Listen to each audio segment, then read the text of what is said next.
Hello, everyone. Welcome back to the Janaea Talks Caps podcast. And boy, have we got a lot to talk about in today's episode. Let's start off, as is customary, with your very own Washington Capitals as the Caps win game number 2 and take a 2-0 series lead over the Carolina Hurricanes. The Caps generally played much better in Game 2 than they did in Game 1 on Thursday. But with that being said, I think it's still abundantly clear that we still have yet to see the best of this Caps team in this year's playoffs. They still clearly have a lot more left to give. They still clearly have another level that they can get to. We know this because we saw it in last year's playoffs with basically this exact same roster. However, it's early yet, and so as long as we're seeing consistent improvement, I am going to be happy. And that was the case when you look at game number 2 as compared to game number 1.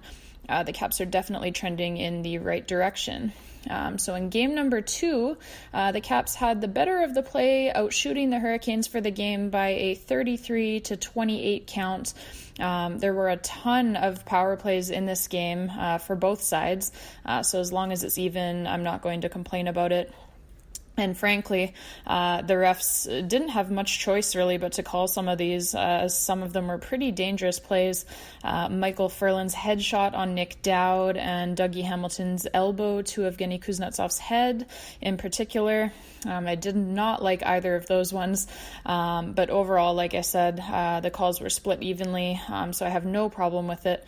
The Caps had a 5-minute power play thanks to Ferland's match penalty, and then the Canes had a 5-on-3 opportunity of their own.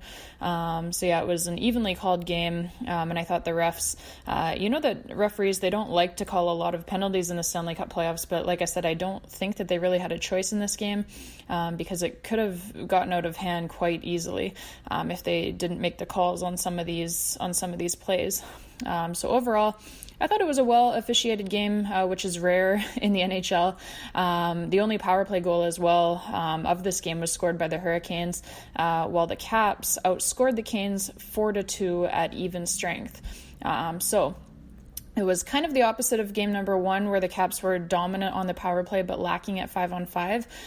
For the Caps, it was Nicklas Backstrom getting things started again as he scored the game's first goal just 3 minutes into this one off of a sick pass by longtime linemate and BFF Alex Ovechkin.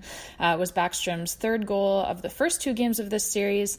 He is, as the Spanish like to say, caliente, muy caliente indeed. And while we are on the subject of the Alex Ovechkin-Nicklas Backstrom tandem, how awesome was the grade 8 in this hockey game? He was an absolute force out there, just as he always is, but it was really his play in all 3 zones that impressed me the most. Obviously, he had the 2 primary assists as he set up both Nicklas Backstrom's and Tom Wilson's goals. So he was a force offensively, but he was a force physically and a force on defense as well. He was out there hunting guys down on the back check and breaking up odd man rushes for the Canes. He was the last man back on a couple of them, and he managed to break up both successfully. He was a hitting machine, throwing huge, clean checks all game long and then turning those checks into turnovers in the Caps' favor and into chances for the Caps going back the other way. That's how he was able to create both the Backstrom and Wilson goals. It all started with great play in his own defensive end of the ice and then some strong physical plays to get the puck back for his Capitals, and then he turns it up ice and the rest is history. He was a beast on the forecheck. I really can't say enough about his game, but the spectacular is what we've come to expect as the norm for this guy throughout his career. That's why he is called the Great 8. The top line of Ovechkin, Backstrom, and Wilson has been dominant as a whole in the first 2 games of this series, as they've already racked up 5 goals and 9 points through 2 games. Tom Wilson scored a goal in this game as well, and TJ Oshie also scored a beauty for the Caps. But the real story was what happened in overtime as Brooks Orpik, of all people, scores the game-winning overtime goal for the Caps. just like everyone in the building and everyone watching it on TV had predicted, I'm sure. Yes, just like I'm sure the Caps drew it up on the board before the overtime period started.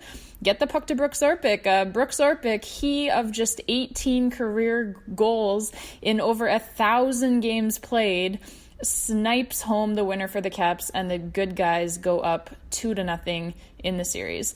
But seriously, if you had asked anyone before the game started, if you had said this game's going to go to overtime and the Caps are going to win, but who is going to get that game-winning goal for the Caps in OT?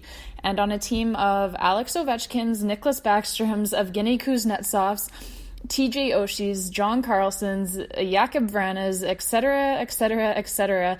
The list goes on and on and on. Brooks Orpik would have probably been the last name on everyone's list. And I'm sorry, but you are a bold-faced liar if you say that's not true. Because if we're being honest, nobody would have picked him to be the guy scoring the game-winning goal.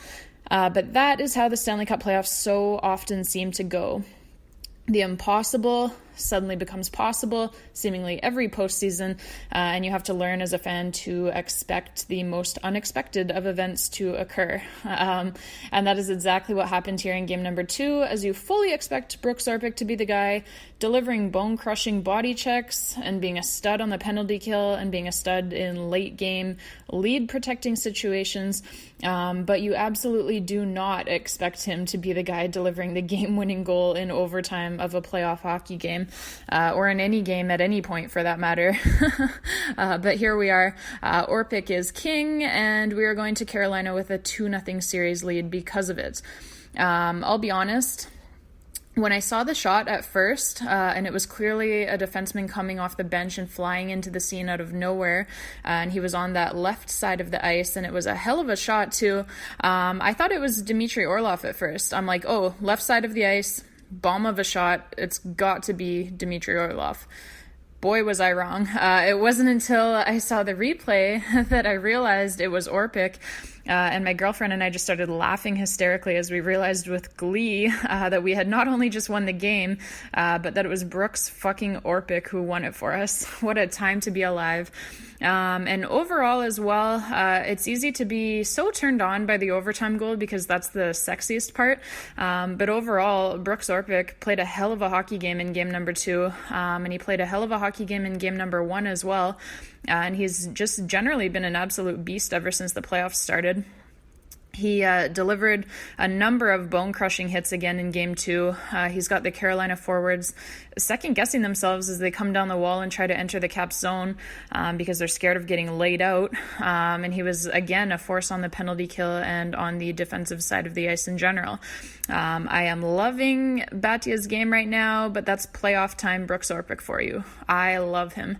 So the Caps are up 2-0 in the series. Life is good, and life is about to get even better when I tell you that the Pittsburgh Penguins, they just lost again to the New York Islanders, and they are now down 3-0 in their first round series. They are in real danger of being swept. I don't know if the sweep will happen, but it would certainly be hilarious. In any case, things are not looking good for the Penguins at the moment. And they will now need a miracle just to advance to the second round. Sidney Crosby, by the way, is pointless through 3 games. And I don't just mean pointless in that he's useless and why are you even here type of way, although that rings true as well. But also, he's pointless as in scoreless. No goals, no assists, and a -4 rating through 3 games. Captain Clutch. Can't wait to see how Penguins fans try and justify it. That's always entertaining. And the other big news in the league, aside from the President's Trophy winning Tampa Bay Lightning stinking up the joint, and Art Ross winner Nikita Kucherov going scoreless in these playoffs so far, and he won't have a chance to get a point in the next game either because he's been suspended for being a crybaby bitch. Oh, I'm sorry. I mean, he's been suspended for taking out his frustration on Marcus Nudavara's unsuspecting head. He sucks, and his reaction to sucking sucks as well. Hopefully, Nudavara will be okay. But anyways, the other big news is what a useless piece of trash Nazem Kadri is, as he was up to his old tricks yet again in the Leafs series against the Bruins. For those who missed it, the Leafs, they were getting railed in game number 2 with Boston winning the game 4-1 and just generally kicking the Leafs' asses all over the ice. And so Kadri, who had been running around all night trying to injure people, he decides that it's going to be a good idea to run halfway across the rink and go full speed with a cross-check into the back of Jake DeBrusk's head and neck. For no reason other than that his ego was bruised by the Bruins winning the game, and probably by the Bruins winning both of the playoff series that the Leafs have played against them in Kadri's time as a Maple Leaf as well. Face it, buddy, you can't beat the Bruins. You can't beat anyone, actually, as Kadri's been a Leaf since 2009, and they have not won a single playoff series in that time. So that's a full decade of being a loser for Nazem Kadri, for anyone who's keeping count at home. And this is the second postseason in a row that he's hurt his team's chances by doing something stupid, taking a penalty, and getting himself suspended, hopefully for a long time this time. So, overall for the game, Kadri racked up 19 minutes in penalties, as he took 2 minor penalties as well, in addition to the 5-minute major and the 10-minute misconduct for the dangerous cross-check. The Bruins as well, they scored a power play goal thanks to one of Kadri's penalties. Look, there's no way to sugarcoat it. The guy is just an idiot. He's a selfish, idiotic player who hurts his own team with regularity because he has such a fragile ego that he feels the need to act out like this. He takes dumb penalties, and more often than not, the opposition scores as a direct result of his stupidity. The common thread that you always hear from teams that win Stanley Cups is that championship teams are made up of guys who check their egos at the door, putting aside their own needs for the betterment and success of the team. Kadri is not one of these players. He is not one of these people. The guy is clearly so insecure in his own manhood that he can't seem to just let things go on the ice. He has to go and retaliate at even the smallest perceived injustice. He's just a selfish loser. And now even Mike Babcock sounds like he's had enough of Kadri and his antics. So it will be interesting to see if the Leafs try and trade him in the offseason, as that money can certainly be better spent elsewhere. Anyways, that's the wrap-up that we have for today. As always, keep tuning in, share our podcast with your fellow Caps fans and hockey fans in general, and we will see you back here for game number 3 on Monday night in Raleigh. Let's go Caps!